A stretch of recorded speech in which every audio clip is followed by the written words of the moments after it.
పెద్దలారా మిత్రులారా అందరికీ నమస్తే.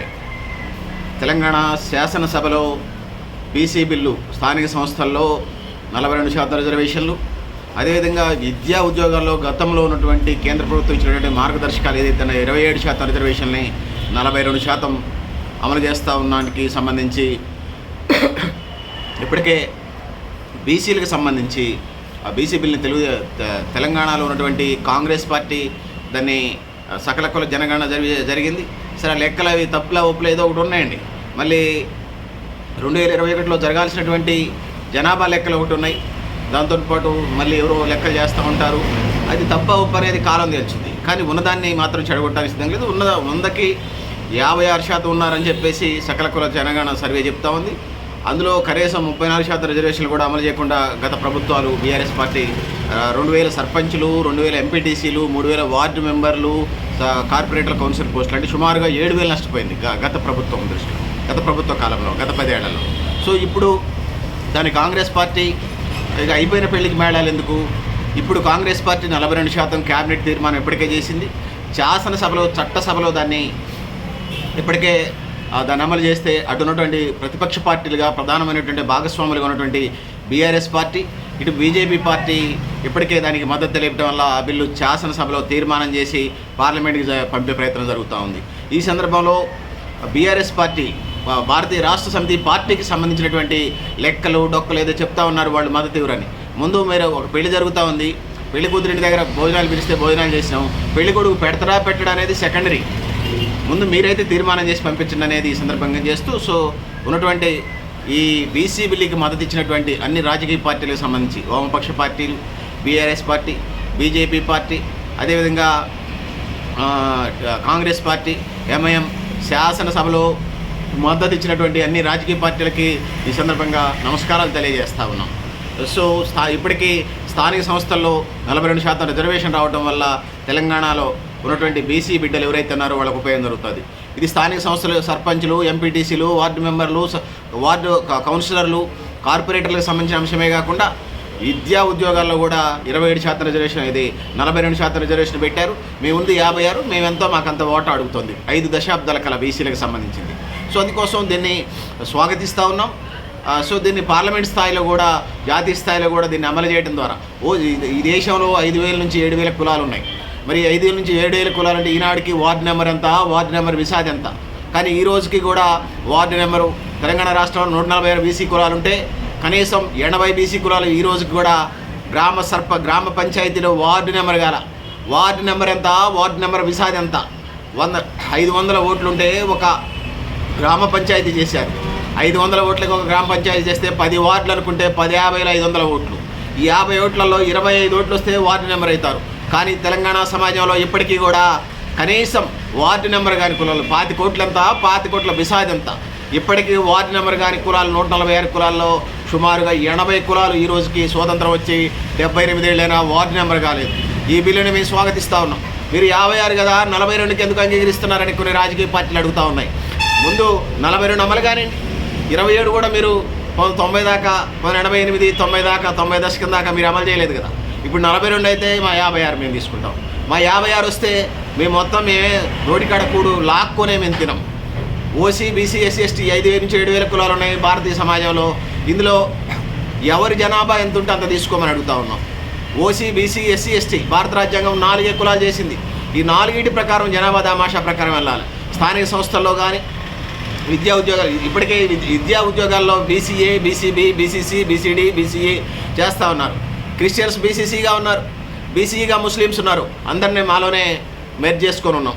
ఇంకట చెప్పాల్సి వస్తే తెలంగాణ రాష్ట్రంలో, ఆంధ్రప్రదేశ్ రాష్ట్రంలో కొన్ని ఫార్వర్డ్ క్యాస్ట్లు ఉన్నాయి, కమ్మారెడ్డి సామాజిక వర్గాలు. ఈ కమ్మారెడ్డి సామాజిక వర్గాలు మా బీసీలోనే ఉన్నారు. తెలంగాణ, ఆంధ్ర తీసేస్తే ఇక్కడ ఫార్వర్డ్ క్యాస్ట్గా ఉన్నారు. మిగతా అటు దక్షిణ భారతదేశంలో కానీ ఇటు ఉత్తర భారతదేశాన్ని తీసుకున్నప్పుడు వీళ్ళు కూడా ఇందులో ఉన్నారు. మేమేదో కొన్ని కులాలకి ఇవ్వద్దు, కొన్ని కులాలకి ఇవ్వమన్నట్లా. భారత రాజ్యాంగం ప్రకారం బీసీలో ఉన్న వాళ్ళందరికీ కూడా ఇవ్వమంటున్నాం. ఇది ఖచ్చితంగా మేము ఇప్పటికే తమిళనాడు 3 అడుగుతున్నాం, బీహార్ 3 అడుగుతూ ఉన్నాం. సో దానివల్ల ఏం జరుగుతామంటే బీసీ ఉపకులాలకి విద్యా ఉద్యోగాల్లో బీసీఏ కిన్ని సర్పంచులు, బీసీబీ కిన్ని సర్పంచులు, బీసీసీ కిన్ని సర్పంచులు, బీసీడీ కిన్ని, బీసీఈ కిన్ని, ఇట్లా విద్యా ఉద్యోగాలు, స్థానిక సంస్థల్లో రిజర్వేషన్లు కూడా అలా ఉండాలి. లేకపోతే మాకు తెలుసు కొన్ని అడ్వాన్స్ కులాలు కొట్టకపోతాయి కాబట్టి మేము అది అడుగుతూ ఉన్నాం. దీన్ని అమలు చేయాల్సినటువంటి పరిస్థితి అయితే ఉన్నది. అదేవిధంగా మహిళలకు సంబంధించి 33% రిజర్వేషన్లో దాంట్లో కూడా 50% వాటా ఇవ్వమని చెప్పేసి అడుగుతా ఉన్నాం. దాని ద్వారా బీసీ సమాజానికి ఎస్సీ/ఎస్టీలకు సంబంధించి అన్ని చోట్ల రాజ్యాంగం ఇచ్చిన హక్కుల ప్రకారం వాళ్ళ వాటా వాళ్ళకి వెళ్తుంది కాబట్టి వెళ్ళండి తమ్ముళ్ళు చెల్లెళ్ళు మంచి బతికితే సంతోషం, మేము కూడా బతకాలి కదా. బీసీలకు సంబంధించి బీసీల వాటా అన్ని రంగాల్లో ఇవ్వాలి. అది మహిళా రిజర్వేషన్ బిల్లులో కానివ్వండి, స్థానిక సంస్థల రిజర్వేషన్లో కానివ్వండి, విద్యా ఉద్యోగాల్లో కానివ్వండి, దేశవ్యాప్తంగా దీన్ని అమలు చేయాల్సిన అవసరం ఉంది. అంత మాత్రాన మొత్తం మేమే తింటాం మీకు ఎవరికి పెట్టమనే విధి విధానాలు అయితే మాకు లేవు. స్పష్టంగా మేము చెప్పదలుచుకున్నాం, మేమెంతో మా వాటా మేము తీసుకుంటాం, అదేవిధంగా మీరెంతో మీ వాటా మీరు తీసుకోండి అని చెప్పేసి ఈ సందర్భంగా మనం చేస్తూ తెలంగాణ శాసనసభలో ఖచ్చితంగా బీఆర్ఎస్, బీజేపీ, కాంగ్రెస్ పార్టీలు, ఇతర వామపక్ష లేకపోతే ఎంఐఎం శాసనసభలో ప్రాతినిధ్యం ఉన్న పార్టీలన్నీ కూడా ఈ సందర్భంగా బీసీ బిల్లుకి 42% రిజర్వేషన్కి మద్దతు తెలియజేసిన అన్ని రాజకీయ పార్టీలకి తల వంచి ప్రణామాలు చేస్తున్నాం. దాంతో పాటు శాసనసభలో లేనటువంటి చాలా పార్టీలు ఉన్నాయి. సిపిఎం కానీ, మాస్ లైన్ కానీ, న్యూ డెమోక్రసీ కానీ, జనసమితి కానీ, ఇట్లాంటి అనేక రకాల పార్టీలు ఉన్నాయి. వాళ్ళు కూడా బయట నుంచి మద్దతు ఇచ్చారు. వాళ్ళకు కూడా ఈ సందర్భంగా వందనాలు తెలియజేసుకుంటూ మేమెంతో మాకంత ఓటా బీసీ సమాజం 5 దశాబ్దాలుగా అడుగుతూ ఉంది. అది ఈ రోజుకు ఒక కొలిక్కి వస్తుందని, దేశవ్యాప్త ఉద్యమంగా మారబోతుందని బీసీ సమాజం, బీసీ మేధావులు, బీసీ ఉద్యోగ సంఘాలు ఆ వైపుగా ఆలోచన చేస్తూ ఉన్నారని చెప్పేసి తెలియజేసుకుంటూ మేమెంతో మాకంత ఓటా ఇవ్వండి, మీరంత తీసుకోండి. ఇప్పటిదాకా కమ్యూనిజం అయిపోయింది, క్యాపిటలిజం అయిపోయింది, సోషలిజం అయిపోయింది, టూరిజం అయిపోయింది, ఆయిజం అయిపోయింది, గోంగూర పచ్చడి అయిపోయింది, అన్ని రకాల ఇజాలు అయిపోయిన తర్వాత సోషల్ ఇంజనీరింగ్ చేయమని అడుగుతుంది బీసీ సమాజం. తద్వారా మా వాళ్ళకు ఒక ముద్ద దొరుకుతుంది. మా పిల్లలు, మా భవిష్యత్ తరాలు విద్యా ఉద్యోగాల్లో రిజర్వేషన్ రావటం వల్ల ఈనాటికి వార్డు నెంబర్ కానీ కనీసం టీచర్ కానీ కులాలు ఉన్నాయండి తెలంగాణలో. భారతదేశంలో ఇంకెన్నోనే చూడండి. సో అందుకోసం దీనివల్ల ఒక ముద్ద బొవ్వ దొరుకుతుందని ఇదే మేము కరోనా వ్యాక్సిన్ అని భావించడం లేదు. బీసీలో 4 ఉపకులాలు ఉన్నాయి.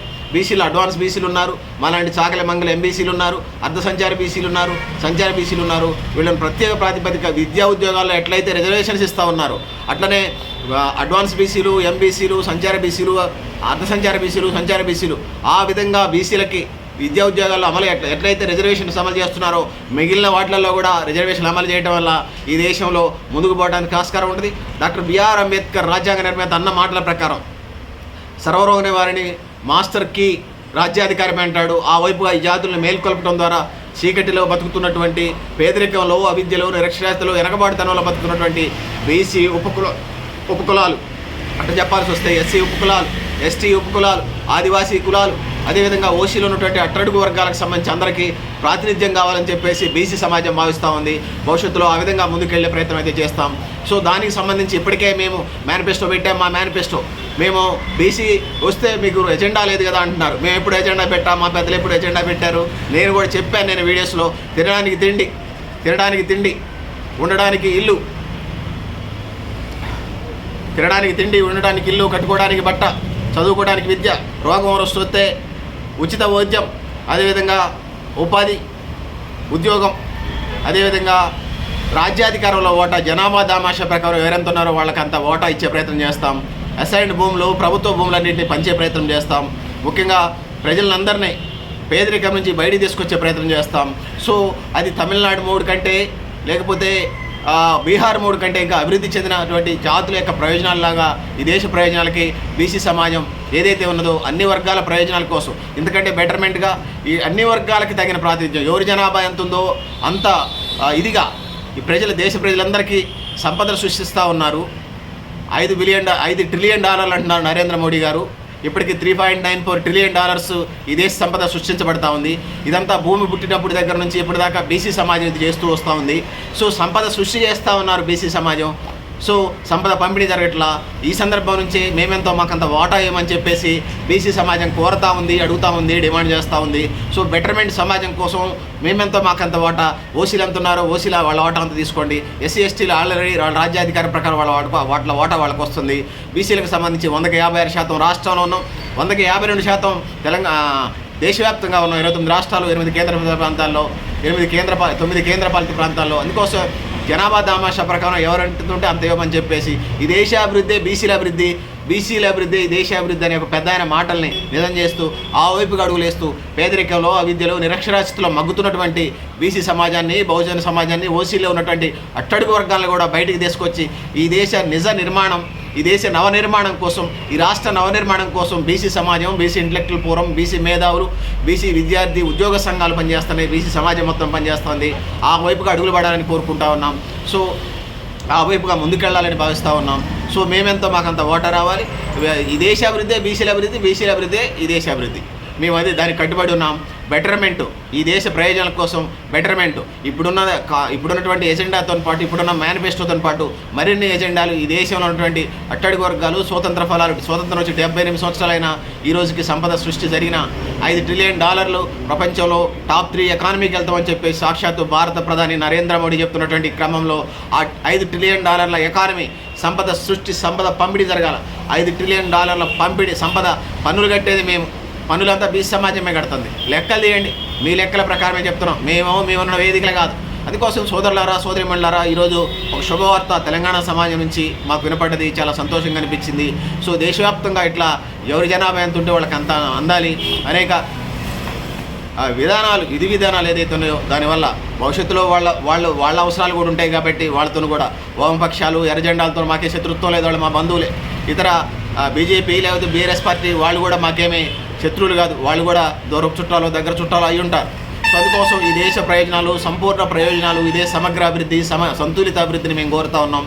గ్లాస్ కట్టిన ఎకానమీ లాగా ఒక పిల్లాడు స్వీట్ షాప్కి వెళ్ళి స్వీట్స్ యువతలో ఉంటాయి, పిల్లాడు చేతులు పెడతాడు కానీ చేతులకు అందవు. సో ఇది ప్రజల యొక్క కొనుగోలు శక్తి లేకపోవడం వల్ల అటు కొనుక్కోలేకపోతున్నారు. ఈనాటికి స్వాతంత్రం వచ్చి 78 సంవత్సరాలు అయినప్పటికీ కూడా ఈనాటికి కూడా స్వతంత్ర ఫలాలు అట్టడుగు వర్గాలకు అందలేదు. సో పిల్లాడు స్వీట్ షాప్లో నుంచి స్వీట్స్ ఎలా తెచ్చుకోలేపారు? వీళ్ళ కొనుగోలు శక్తి తగ్గుతూ ఉంది. 100కి 80 నుంచి 90% మంది ప్రజలు 5,000, 10,000, 15,000, 20,000 లోపు ఆదాయంతో ఈ దేశ ప్రజలు జీవిస్తూ ఉన్నారు. సుమారుగా 90% మంది ప్రజలు 20,000 లోపు ఆదాయంతో జీవిస్తూ ఉన్నారు. వీళ్ళ ఆదాయాలు పెరగాలి. ఇప్పటికే మేము చెప్పినటువంటి తినడానికి తిండి, ఉండటానికి ఇల్లు, కట్టుకోవడానికి బట్ట, చదువుకోవడానికి విద్య, అదేవిధంగా ఉచిత వైద్యం, ఉపాధి మార్గాలు, సమాన అవకాశాల సమాజం కోసం భూమి పంపిణీ, ప్రభుత్వ భూములన్నీ పంపిణీ, ఎజెండా ఏదైతుందో 89 పైగా, అదేవిధంగా బీసీ ప్రయోజనాలు, బహుజన ప్రయోజనాలు, ఈ దేశ ప్రజలందరి ప్రయోజనాల కోసం ఈ బీసీ ఎజెండా, బహుజన ఎజెండా ఉంటుందని చెప్పేసి, ఆ విధంగా భవిష్యత్తులో ప్రయాణం జరుగుతుందని చెప్పేసి ఎజెండా నేను ఇస్తూ ఉన్నాను. సో పెద్దలారా, మిత్రులారా, మీరు కూడా మీ అభిప్రాయాలను కామెంట్ బాక్స్లో రాయని తెలియజేస్తూ, నేను Garidepalli Satyanarayana new lecturer organization thank you అనండాలి. మిత్రులారా, పెద్దలారా, మరిన్ని వీడియోస్తో మళ్ళీ కలిసే ప్రయత్నం చేద్దామని తెలియజేసుకుంటూ థ్యాంక్ యూ అనండాలి.